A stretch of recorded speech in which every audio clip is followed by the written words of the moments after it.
बागी विधायकों ने आज हिमाचल प्रदेश के पूर्व मुख्यमंत्री प्रोफेसर प्रेम कुमार धूमल से उनके निवास स्थान समीरपुर में मुलाकात की और पैर छूकर आशीर्वाद लिया। सुजानपुर भाजपा प्रत्याशी राजेंद्र राणा एवं इंद्रदत्त लखनपाल ने करीब 1 घंटे तक नेताओं ने चुनावों को लेकर पूर्व मुख्यमंत्री के साथ विचार विमर्श किया। इस मौके पर भाजपा जिला अध्यक्ष देशराज शर्मा एवं अन्य भाजपा पदाधिकारी मौजूद रहे। वहीं इस मौके पर पूर्व मुख्यमंत्री प्रोफेसर प्रेम कुमार धूमल ने कहा कि जहां पर भी कोई कमल के चुनाव चिन्ह पर चुनाव लड़ेगा उसकी जीत सुनिश्चित करने का कार्य करेंगे। पार्टी के आदेशों पर जीवन भर कार्य किया है। पार्टी के आदेशों पर चुनाव में जो आदेश होंगे वो किए जाएंगे। सुजानपुर विधानसभा क्षेत्र यदि नजदीक है तो बड़सर विधानसभा क्षेत्र भी दूर नहीं है।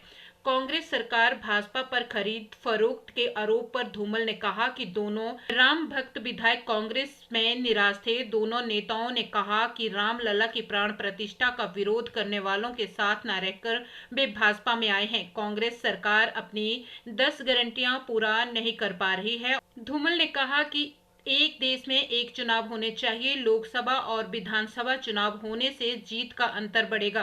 भाजपा प्रत्याशी राजेंद्र राणा ने कहा कि मुख्यमंत्री प्रेम कुमार धूमल से वे आशीर्वाद लेने समीरपुर पहुंचे थे। वो लंबे समय तक उनके साथ रहे हैं, लेकिन कुछ परिस्थितियों के कारण वे अलग हो गए थे।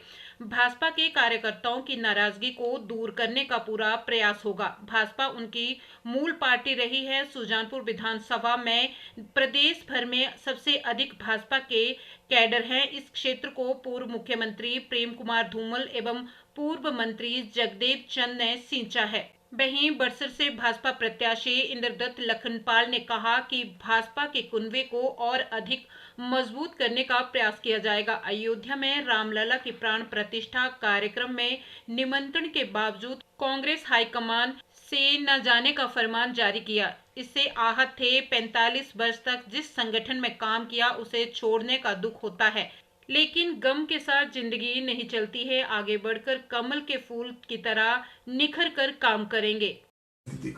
कोई भी व्यक्ति अपना परिवार बढ़ता हुआ देखकर परेशान होता है और लोकतंत्र में तो जितना परिवार बढ़े उतनी शक्ति बढ़ती है। ऐसे परिवार नियोजन करते हैं, लेकिन लोकतंत्र में गिनती का महत्व है। तो जितने लोग आए और विचारधारा से प्रभावित होकर आए, उनका सदा स्वागत। इन दोनों का भी स्वागत है। अच्छी बात है कि लोकसभा और विधानसभा का चुनाव इकट्ठा हो रहा है। मेरी तो मांग है कि सारे देश में चुनाव, लोकसभा, विधानसभा और पंचायत से पार्लियामेंट तक एक गांव में एक दिन में होना चाहिए, ताकि समय बचे, पैसा बचे। अच्छी बात है, क्योंकि 2 विधानसभा के भी साथ चुनाव यहाँ हो रहे हैं। निश्चित तौर पे समय बचेगा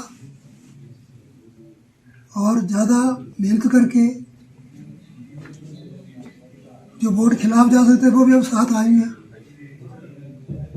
तो विधानसभा और लोकसभा में मार्जिन बहुत बढ़ना चाहिए, भारी बहुमत से जीतना चाहिए। भारतीय जनता पार्टी तो मेरी पेरेंटल पार्टी है और सुजानपुर एक ऐसा चुनाव क्षेत्र है। इस चुनाव क्षेत्र को आदरणीय धूमल जी ने और ठाकुर जगदेव चंद जी ने दोनों ने सींचा है और मुझे लग रहा है कि हिमाचल प्रदेश में सबसे बड़ा कैडर किसी चुनाव क्षेत्र में भारतीय जनता पार्टी का है तो वो सुजानपुर में है और निश्चित तौर पर यहाँ भारतीय जनता पार्टी के कैंडिडेट की जीत होगी। सुजानपुर में मेजॉरिटी लोग, मैंने अपने जीवन में, राजनीतिक जीवन में हमेशा जाति, धर्म, मजहब या पार्टी को आधार बना के कभी राजनीति नहीं करी है। मैंने हमेशा सेवा भाव से काम किया है और बहुत सारे लोग सुजानपुर में जो हैं वो मेरे साथ व्यक्तिगत भी जुड़े हैं और उन लोगों ने संदेश दिया है कि हम लोग जहां आप जा रहे हैं हम आपके साथ चलेंगे।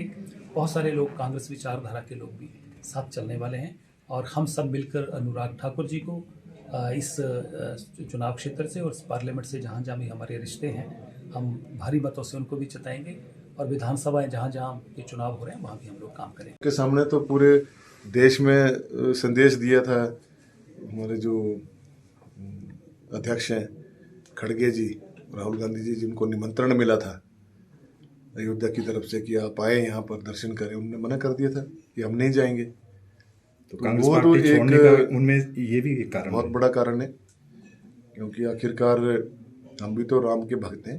राम के साथ करोड़ों हिंदुओं का जो है आस्था जुड़ी हुई है, और मैं तो विश्व हिंदू परिषद के साथ उस समय से जुड़ा रहा जिस समय अडवाणी जी ने रथ यात्रा निकाली थी मंदिर बनाने के लिए।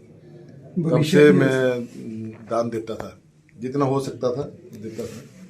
और जब प्राण प्रतिष्ठा का समय आया, जब ये फरमान जारी हुआ कांग्रेस पार्टी की तरफ से कि वहाँ हम नहीं जाएंगे, जो जिसने जाना है वो जा सकता है। भविष्य वो की तो योजना है क्या सर? भविष्य की योजना तो अब जैसा अभी टिकट मिली है उसके लिए मैं जो राष्ट्र का जो हमारा नेतृत्व है, आदरणीय मोदी जी, अमित शाह जी, जेपी नड्डा जी और प्रेम कुमार धूमल जी, अनुराग ठाकुर जी, इन सब के स्नेह से जो है आवश्यक रूप से हम यहाँ पे जीत हासिल करेंगे। जहाँ अनुराग ठाकुर जी के लिए एक भारी लीड के साथ यहाँ से उनको जिताएंगे, पिछली बार से भी ज़्यादा लीड उनको हम दिलाएंगे।